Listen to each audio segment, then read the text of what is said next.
लाहौर में अदालतों की मुंतकली, दहशतगर्दी के मुकदमात पर वकला और पुलिस आमने सामने। मॉल रोड का GPO चौक मैदान जंग बन गया। वकला का पुलिस पर पथराव, पुलिस की एहतजाज करने वाले वकला पर शेलिंग, वाटर कैनन का भी इस्तेमाल। वकला की लाहौर हाई कोर्ट में दाखिल होने की कोशिश नाकाम बना दी। पुलिस ने बैरियर्स लगाकर दाखिली और खारजी रास्ते बंद कर दिए। रुकावटें हटाकर अंदर दाखिल होने की कोशिश पर पुलिस ने कई वकला को गिरफ्तार कर लिया।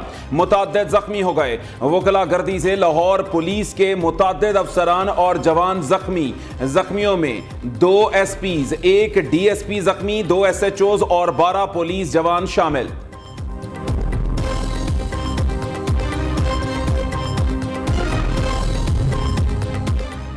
वकला और पुलिस के तसादुम पर पाकिस्तान बार काउंसिल की मुल्क भर में हड़ताल की कॉल। सदर सुप्रीम कोर्ट बार और vice chairman Pakistan bar council की मुश्तरका प्रेस कॉन्फ्रेंस।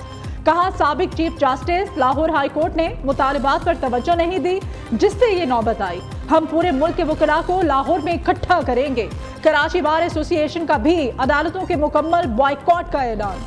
तमाम सेशन जजेस को अदालती अमूर मुअत्तल रखने की दरखास्त कर दी। Islamabad high court bar association का भी हड़ताल की हिमायत करते हुए वकला पर तशद्दुद करने वाले पुलिस एहलकारों के खिलाफ मुकदमात दर्ज करने का मुतालिबा।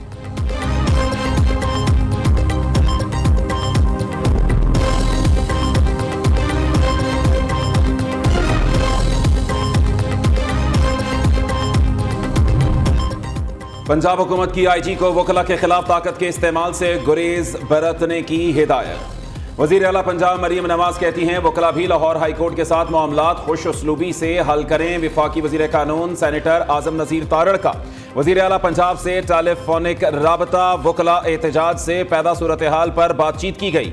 वकला के जायज़ मुतालिबात का एहतराम है। मामला इफ़हाम व तफ़हीम से हल किया जाए। तसादुम अवाम समेत किसी फरीक के हक में नहीं। मसाइल को बातचीत से हल करना ही दानिशमंदी है। कायदीन का इत्तफाक। वज़ीर कानून आज़म नज़ीर तारड़ ने कहा कि पुलिस हिरासत में मौजूद वकला रिहा किए जाएं। वकला दहशतगर्द नहीं है।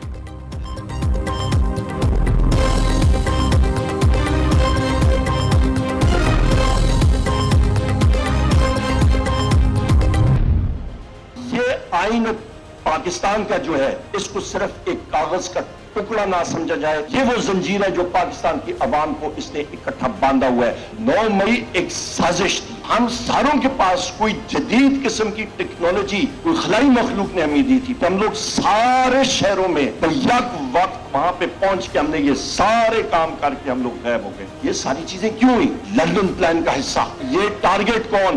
पाकिस्तान की जमहूरियत। आइन में वाज़ेह है कि फौज सियासत में मुदाखलत नहीं करेगी। बानी PTI ने कहा है, आइन और कानून की बालादस्ती के लिए किसी से सौदेबाजी के लिए तैयार नहीं है। 9 मई एक साजिश थी और बानी PTI इसका निशाना थे। ये सब लंदन प्लान का हिस्सा था। टारगेट उस वक्त के वजीर आजम थे। ऑपोजिशन लीडर उमर अयूब का सेमिनार से खिताब। कहा, PTI किसी से बातचीत के लिए तैयार नहीं। मुल्क में आइन और कानून की बालादस्ती होनी चाहिए। हम पर कत्ल, अगवा और दहशतगर्दी के केसेस बनाए गए। फॉर्म 47 के जरिए हमारे MNAs की तादाद कम की गई।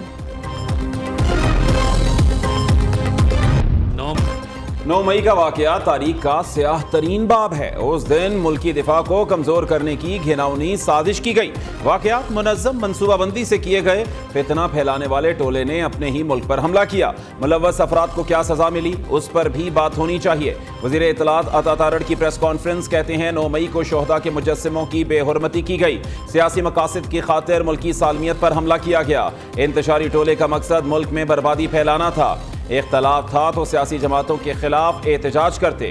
वज़ीर इत्तलात के मुताबिक चाहे कैसे भी सियासी मामलात हों, हमने मुल्की सालमियत पर आंच नहीं आने दी। ऐसे वाकयात को दोबारा नहीं होने देंगे।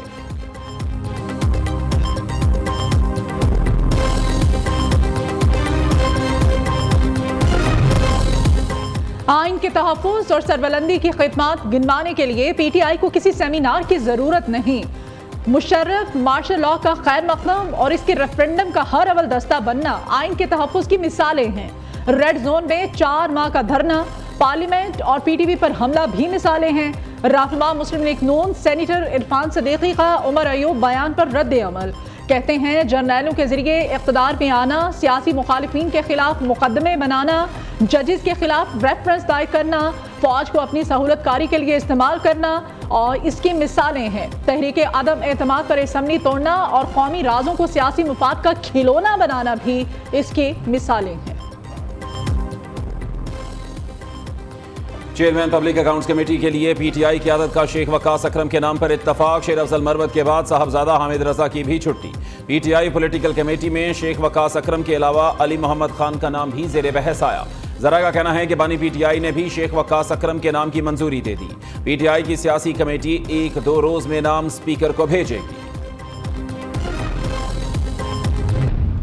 कोई मई कलाल है जो मुझे ठस से मस करवा सके? किसी में जुर्रत ही नहीं है।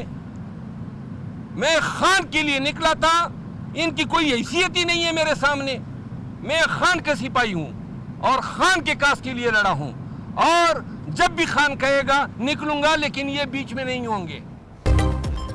पीटीआई रहनुमाओं में इख्तलाफात शिद्दत इख्तियार करने लगे। शेर अफजल मरवत भी खुलकर सामने आ गए।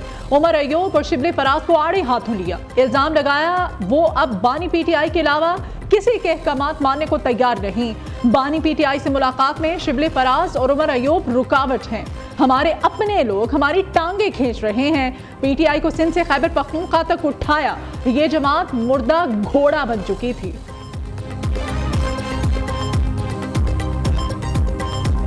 साहब का कुछ कहना जो है वो कोई मान ही नहीं रखता, कोई रेलेवेंस नहीं रखता। अनफॉर्चुनेटली वो जो करना चाहते थे वो उसमें कामयाब नहीं हुए, जो उहदा लेना चाहते थे वो कामयाब उसमें नहीं हो पाए। तो मेरा ख्याल है कि उनको एक हार्टबर्न है ये जो निकल रहा है, जिसकी वजह से वो सब कुछ कह रहे हैं। उनकी कंट्रीब्यूशन है जो हम एक्नॉलेज करते हैं, उसमें बिल्कुल किसी किस्म की कोई हम रिजर्वेशंस नहीं रखते हैं। लेकिन उसके साथ साथ उन्होंने जो स्टेटमेंट्स वगैरह दी गैर मुनासिब मौकों के ऊपर, गैर मुनासिब फोरम्स के ऊपर, उससे जो पार्टी ने सफर भी तो किया ना। शेर अफजल मरवत का कुछ कहना मानी नहीं रखता। वो जो ओहदा लेना चाहते हैं उसमें वो कामयाब नहीं हुए। मुश्किल वक्त में उनकी एहतजाजी तहरीकें चलाने को नज़रअंदाज नहीं करते। उनका ये कहना कि वो अकेले ही पार्टी के लिए काम करते रहे दुरुस्त नहीं। पीटीआई रहनुमा जो जहां था वहां से पार्टी के लिए काम करता रहा। तर्जुमान पीटीआई रऊफ हसन की प्रोग्राम न्यूज़ टॉक में गुफ्तगू। कहा कि हमने बानी पीटीआई को पब्लिक अकाउंट्स बारे अपनी राय दी। पाकिस्तान की सबसे बड़ी जमात को सियासी जमात ना कहना दुरुस्त नहीं।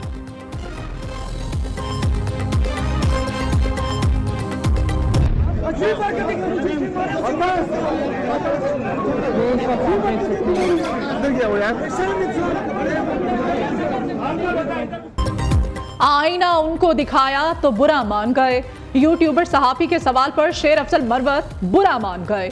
पीटीआई रहनुमा के साथियों ने सहाफी पर थप्पड़ों की बरसात कर दी। मौके पर मौजूद दीगर सहाफियों ने बीच बचाव करा के साथी सहाफी को बचा लिया। इस्लामाबाद हाई कोर्ट के हुक्म पर बुशा बीबी को अडयाला जेल मुंतकिल कर दिया गया। बुशा बीबी को एहतसाब अदालत में पेश किया जाएगा। इस्लामाबाद हाई कोर्ट के जस्टिस मियां गुल हसन औरंगजेब ने महफूज शुदा फैसला सुना दिया। बुशा बीबी को 31 जनवरी को तोशाखाना केस में सजा सुनाई गई थी।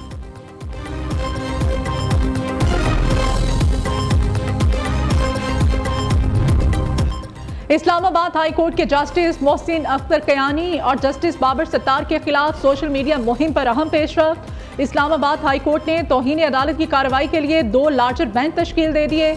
जस्टिस मोहसिन अख्तर कयानी के मामले पर chief justice Aamir Farooq, justice Mian Gul Hassan Aurangzeb और जस्टिस अरबाब मोहम्मद ताहिर बेंच का हिस्सा है। जस्टिस बाबर सत्तार के खत पर जस्टिस मोहसिन अख्तर कयानी, जस्टिस तारिक महमूद जहांगीरी और सरदार एजाज इसहाक खान बेंच का हिस्सा होंगे। केस को समाप्त के लिए कल मुकर्रर किया जाएगा।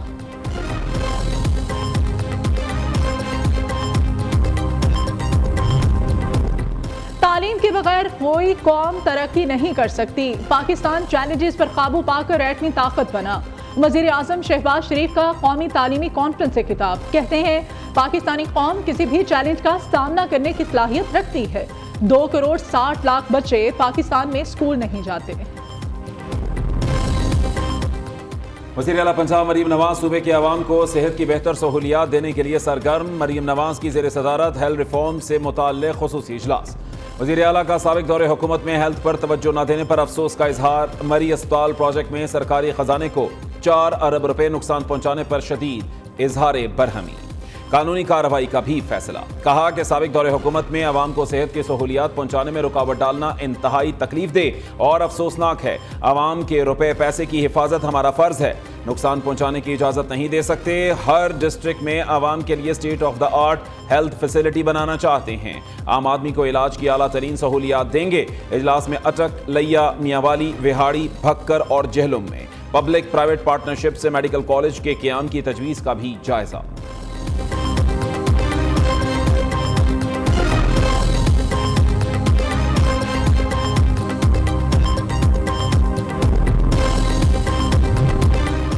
मोहसिन स्पीड सिर्फ 72 घंटों में वादा पूरा। विफाकी वजीर दाखिला के हुक्म पर गार्डन टाउन लाहौर और अवामी मरकज कराची के पासपोर्ट दफातर पूरा हफ्ता 24 घंटों के लिए खुले रहेंगे।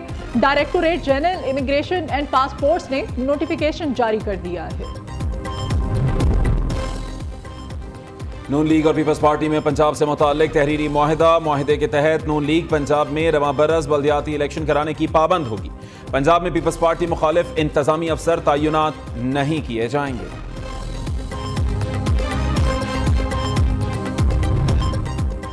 पाकिस्तान से आज़मीन हज की रवानगी की तैयारियां मुकम्मल। सरकारी हज स्कीम के तहत पहली परवाज कराची से आज रात 1:45 पर और दूसरी परवाज रात 2:15 बजे रवाना होगी।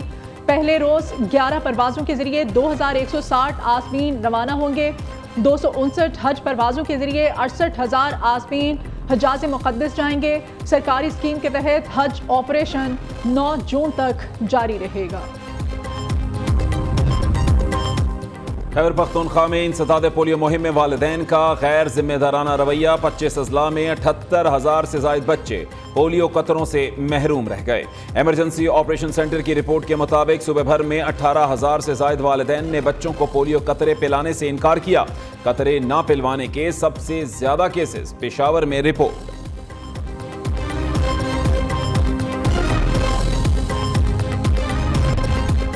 गंदम की कटाई मुकम्मल होने के करीब। पंजाब हुकूमत ने खरीदारी ताहाल शुरू न की। किसानों को बारदाने के हसूल में भी मुश्किलात का सामना। किसान प्राइवेट मार्केट में सस्ते दामों गंदम फरोख्त करने पर मजबूर हैं। मुल्तान में किसानों ने सड़क किनारे गंदम के स्टॉल्स लगा लिए। उधर किसानों ने बड़े एहतजाज की कॉल दे दी। चेयरमैन किसान इत्तेहाद खालिद हुसैन बाट का कहना है, पाकिस्तान भर के किसान कराची से एहतजाज करते हुए लाहौर आएंगे। गंदम की फसल से किसान रुल गए, अगली फसल के लिए पैसे नहीं।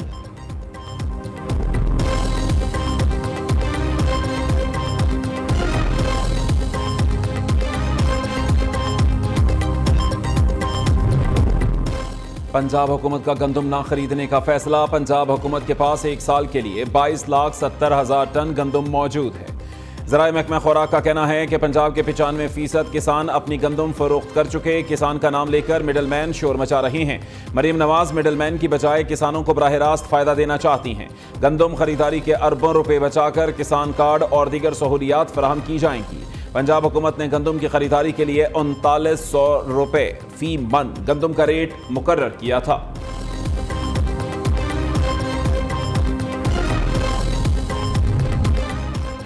पंजाब के मुख्तलिफ अजला में आटा मजीद सस्ता। 10 किलो थैले की कीमत 800 रुपए से 900 रुपए हो गई।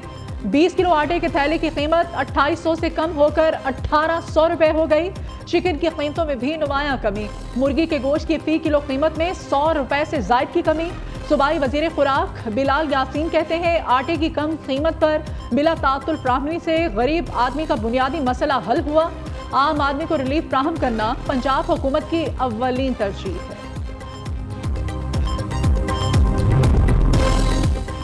कराची के शहरियों के लिए खुशखबरी। कमिश्नर कराची और आटा मिल्स एसोसिएशन के दरमियान मुज़ाकरात कामयाब। आटे की कीमत में कमी का फैसला। 2.5 नंबर आटे की कीमत में 30 रुपए फी किलो कमी की जाएगी। महंगी बिजली मजीद महंगी। माहाना फ्यूल एडजस्टमेंट कीमत में बिजली की कीमतों में इजाफा। बिजली की कीमतों में 2 रुपए 83 पैसे फी यूनिट इजाफा कर दिया गया। इत्तलाक रवा माह के बिजली के बिलों पर होगा। बिजली की कीमतों में इजाफे से सारिफीन पर 26 अरब रुपए का बोझ पड़ेगा। उधर लॉसेस पूरा करने का मिशन। लेस्को ने फीडर्स बंद करना शुरू कर दिए। लाहौर में लोड शेडिंग के दौरानिये में इजाफा। गर्मी में इजाफे के बाद शहर में 90% से ज्यादा ट्रांसफार्मर्स भी ओवरलोड। मुख्तलिफ इलाकों में घंटों बिजली बंद, मज़ाफाती इलाकों में लोड शेडिंग का दौरानिया 10 घंटों तक पहुंचा दिया गया। सिंध और पंजाब शदीद गर्मी की लपेट में आ गए। शहीद बेनजीराबाद और दादू में दर्जा हरारत 48 सेंटीग्रेड रिकॉर्ड। जैकबाबाद, मोहिंजोदाड़ो, लाड़काना, सिब्बी, रोहड़ी में 47, रहीम यार खान, खानपुर, भक्कर, डीजी खान, खैरपुर, मिट्टी और सक्खर में पारा 46 डिग्री हो गया। लाहौर में भी सूरज के तेवर बिगड़ गए। दर्जा हरारत 41 डिग्री सेंटीग्रेड तक जा पहुंचा। गर्मी 43 डिग्री महसूस होने लगी। महकमे मौसमियात ने 11 से 13 मई के दौरान पंजाब के मुख्तलिफ इलाकों में बारिशों और तूफान की पेशगोई कर दी।